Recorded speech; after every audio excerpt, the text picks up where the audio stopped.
Hai Sobat SIC, welcome back to Sharing is Caring, yaitu suatu wadah yang terbentuk karena adanya keresahan-keresahan yang muncul dalam kehidupan kami sehari-hari. Dan kami coba mencari jawabannya dari sahabat-sahabat spesial kami.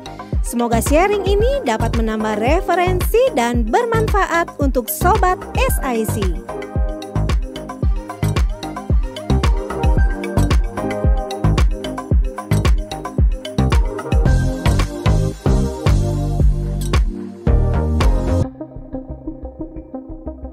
Banyak gereja yang saat ini hanya diisi oleh orang-orang tua saja, dan atau ada kendala dalam regenerasi usia muda, baik dalam hal pelayanan maupun dalam kegiatan ibadah. Bahkan, ada di beberapa tempat yang gereja itu sudah mulai kosong. Sebenarnya, apa yang menyebabkan hal itu terjadi? Apa yang dapat dilakukan untuk meningkatkan kualitas generasi muda saat ini? Simak, nonton, dan jangan lupa subscribe, komen, like, dan share ya. Halo Sobat SIC, welcome home. Di Sharing is Caring kali ini, saya, Jansen, ditemani dengan narasumber yang sungguh luar biasa ya, teman baru kita semua di SIC ini. Perkenalkan, Pastor Agus Sukwanto. Iya, Koko terima kasih sebelumnya sudah mau hadir di SIC ya, meluangkan waktunya untuk datang ke sini. Ini pertama kalinya ya? Pertama kali. Iya, betul. Baik.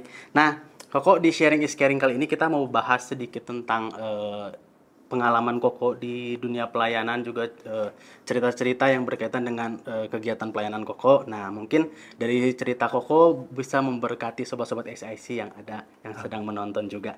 Baik, Amen. Sebelum kita mulai ke pertanyaan pertama, Koko boleh memperkenalkan diri dulu ke sobat-sobat SIC, mungkin karena sebagian besar belum tahu nih Koko siapa, atau misalkan pelayanannya dari mana. Boleh cerita sedikit tentang latar belakang dan pelayanannya? Silakan. Thank you, Yansen, untuk undangannya, untuk kesempatan berbagi di sini. Dan perkenalan, nama saya Agus, ya lengkapnya Agus Sukwanto. Saya murid Kristus dan dimuridkan, dan Tuhan panggil untuk terus memuridkan. Saat ini melayani sebagai salah satu tim pastoral di Every Nation di Kuningan, dan saya juga dipanggil Tuhan untuk merintis jemaat saat ini di daerah Serpong. Jadi kami bersama tim dipanggil, diutus untuk memulai jemaat di daerah Serpong, kira-kira seperti itu. Kalau untuk pelayanan sendiri, Koko sudah mulai dari usia berapa kok? Mungkin saya melayani Tuhan dari SMP kali ya, kenal Tuhan Yesus. Terus ya mulai dari Sukabumi, sama dari mulai di gereja. Ya dulu mungkin namanya bukan usher ya. Ya apa aja yang bisa dilakukan pelayanannya ya melayani gitu kira-kira. Dari Sukabumi, Koko ternyata ya. Jadi masih satu rumpun sama kita. Iya, baik kok. Nah, kita langsung ke pertanyaan selanjutnya kok ya. Nah, aku dapat info dari tim kreatif SIC nih. Katanya Koko tuh sekarang sedang melayani sebagai church planter. Atau mungkin bidangnya tuh church planting ya. Nah, mungkin Koko boleh jelaskan sedikit tentang hal tersebut. Karena kita belum tahu kan itu apa ya. Baik, thank you ya untuk pertanyaannya. Jadi church planter itu ya kita pergi ke tempat yang baru, ke daerah yang baru, untuk kita memulai menjangkau orang-orang yang terhilang di tempat, di lokal di mana itu berada. Karena kita percaya ada orang-orang yang kita bisa jangkau, kita temui karena kita pergi ke tempat itu. Dan sebagaimana firman Tuhan juga panggil kita ya sebagai gereja untuk pergi menjangkau, mencari yang terhilang gitu. Sebagaimana Yesus pergi mencari yang terhilang, kita juga dipanggil untuk pergi menjangkau yang terhilang. Kira-kira seperti itu. Baik. Nah, sebenarnya Koko memilih untuk jadi pelayanan di bidang sebagai church planter itu kenapa? Apa yang memanggil Koko gitu? Misalkan sampai membuat Koko akhirnya memutuskan, saya mau pelayanan ini gitu. Oke, terima kasih juga. Jadi sebenarnya ya kalau ditanya kenapa memutuskan di sini, lebih kepada kenapa Tuhan panggil di sini gitu ya. Jadi ya pertama memang Tuhan panggil saya untuk pergi menjangkau yang terhilang, dan Tuhan bukain pintunya untuk pergi. Jadi saat ini ketika kita pergi church planter, kita pergi ke tempat yang baru, dalam hari ini di Serpong, Tuhan panggil untuk saya pergi ke kampus, pergi menjangkau ya hari-hari ya, duduk di kampus, mendengar, ngobrol sama mahasiswa-mahasiswi, tantangan mereka, pertanyaan hidup mereka, dan kami berdoa untuk bertemu yang terhilang, dan banyak hal kita tidak menggunakan cara-cara yang konvensional gereja gitu ya. Kita membantu mereka dalam kayak kita bercakap-cakap bahasa Inggris, membantu mereka untuk bagaimana public speaking, membantu mereka bagaimana sih kalau bikin presentasi, kita bantu mereka. Jadi saya banyak bertemu dengan orang-orang yang belum mengenal Tuhan, dan mereka sangat open, sangat welcome gitu. Jadi waktu kita pergi ke merintis jemaat ya, kita bertemu dengan orang-orang yang belum mengenal Kristus sama sekali, dan untuk itulah kayaknya Tuhan kasih beban, Tuhan kasih passion gitu, kerinduan untuk pergi gitu. Oh, iya. Masih ingat nggak kok pertama kalinya kok pergi menjangkau jiwa itu kapan atau seperti apa mungkin kesannya mungkin dulu? Oke, seperti kalau pertama kali pergi, mungkin udah lupa gitu ya, exactly-nya. Tapi mungkin yang baru-baru inilah, kalau misalnya di kampus yang kami sedang jangkau di Serpong gitu, pernah janjian sama, biasa ya, janjian sama yang belum kenal Tuhan gitu. Oke ya, janji ketemu jam 10 gitu ya. Jam 10 nggak muncul orangnya di WA gitu, nggak datang, jam 12 baru muncul gitu ya. Ada yang udah janjian ketemu nggak muncul lagi gitu ya. Kalau istilah teman-teman ini di ghosting gitu ya. Kalau di WA dicentang doang gitu, centang doang biru, udah gitu nggak ada reply gitu ya. Tapi ya itu umum gitu. Tapi Tuhan panggil untuk kita terus menjangkau. Jadi yang kalau buat saya yang terakhir sangat berkesan itu ya ada satu mahasiswa yang kami jangkau, udah janjian nih, oke jam 10, janji ketemu jam 10 ya, kita ada janjian gitu.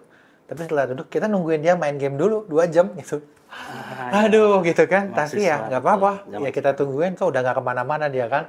Lalu kita bisa sharing, sampai akhirnya saya melihat Tuhan menjamah hidupnya. Jadi itu sebuah mungkin kesan yang kalau kita pergi merintis jemaat, kita melihat orang-orang yang sepertinya nggak peduli kepada Tuhan, tapi ternyata Tuhan justru mencari mereka. Gitu. Iya. Aku agak sedikit penasaran tadi kok dengan kata janjian dengan mereka yang belum kenal Tuhan. Iya. Nah, itu tuh gimana maksudnya caranya sampai mereka tuh mau janjian, dan hal apa yang dibicarain atau apa yang dibahas gitu sampai mereka mau datang gitu, akhirnya janjian sama kita. Nah, itu gimana maksudnya? Oke, jadi kita ke kampus gitu ya. Secara umum kita yang ngobrol, kenalan, lalu nama gitu ya, jurusan apa, apa hobinya, kemudian apa sih yang jadi highlight kamu kuliah gitu, atau kadang ya Tuhan bukain jalan, pintu di mana kita bisa bercakap-cakap, kita bisa mengenal orang itu, tapi pada intinya kita belajar mendengar suara Roh Kudus, apa yang dibutuhkan oleh orang ini, karena memang Tuhan udah bekerja juga sebenarnya menuntun kita bertemu dengan orang itu, gitu ya.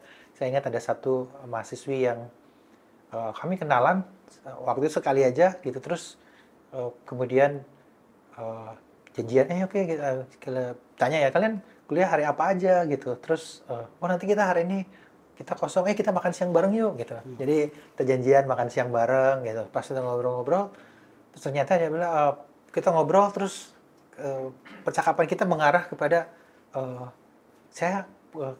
kamu kira-kira kenapa kuliah di sini gitu ya? Wah, saya nggak tahu kok ya. Nggak tahu lah, pokoknya kuliah aja. Saya nggak punya tujuan hidup gitu. Lalu dari situ, kamu tahu nggak kamu punya tujuan? Tuhan punya tujuan buat kamu. Dari situ kita bisa ngobrol. Terus tiba-tiba dia bilang, oke, saya mau percaya, saya mau ini. Lalu kami bersama tim gitu ya. Itu nggak rame-rame dikerubunin gitu. Ya sambil duduk ngobrol. Lalu kami bagian berita Injil sama dia. Lalu dia bilang, oke, saya mau terima Tuhan Yesus. Gitu. Buat saya, itu salah satu yang cepet banget ya. Ada yang ya kita ngobrol berapa kali makan siang, ya kita ngobrol. Ada beberapa yang saya masih bisa, kadang kalau main basket, yuk kita nongkrong di lapangan basket bareng gitu ya. Ya kira-kira seperti itu. Luar biasa. Iya, aku juga pengen nanya kok. Nah, misalnya nih, sekarang menghadapi tanggapan mereka ya. Kebanyakan kan orang yang belum percaya Tuhan, terus kita datang gitu kan dengan tujuan istilahnya kita mau menginjili atau menjangkau mereka. Nah, apakah ada respon di antara mereka yang berpikiran bahwa ini kristenisasi mungkin ya dalam tanda kutip seperti itu. Nah, selama ini pernah menghadapi pengalaman-pengalaman seperti itu kok? Oke, thank you pertanyaannya. Mungkin itu pertanyaan yang sering kita tanyain ya. Wah, kita takut nanti dibilang kristenisasi gitu ya. Kalau buat saya bilang sama ya teman-teman yang di luar sana yang berpikir kristenisasi ya, tidak ada satupun di dunia yang bisa membuat kristenisasi terjadi. Karena kita bisa mengenal Kristus semata-mata karena Roh Kudus menjamah hati kita. Membawa orang datang ke gereja, membawa orang datang ke kelompok kecil kita, membawa orang datang ibadah worship gitu, dia tidak otomatis jadi Kristen, ya kan? Dia jadi Kristen karena dia menjumpai Kristus, dia dijumpai oleh Tuhan gitu. Jadi hanya Tuhan yang sanggup dan Roh Kudus yang bekerja dalam hati seseorang. Nah, di waktu kita pergi, ya tentu ada orang nih, ngapain sih ya? Ini orang nyamperin saya gitu kan, kenalan. Apa sih? Lu maunya apa sih? Gitu kan? Gitu ya. Pertama, di sisi kita sebagai orang Kristen, kita tidak berusaha bertemu dengan mereka semata-mata hanya karena kita pengen mereka jadi orang Kristen. Seringkali ini menjadi beban gitu. Oh, kamu udah nginjilin belum? Kamu udah ini belum gitu. Saya ingat Yesus dikenal sebagai sahabat orang berdosa. Betul. Waktu di Alkitab dibilang Yesus itu sahabat orang berdosa dan pemungut cukai. Kalau pemungut cukai itu orang berdosa, di sini pemungut cukai udah lebih parah lagi di sana gitu ya. Tapi dia masih mau bersahabat juga.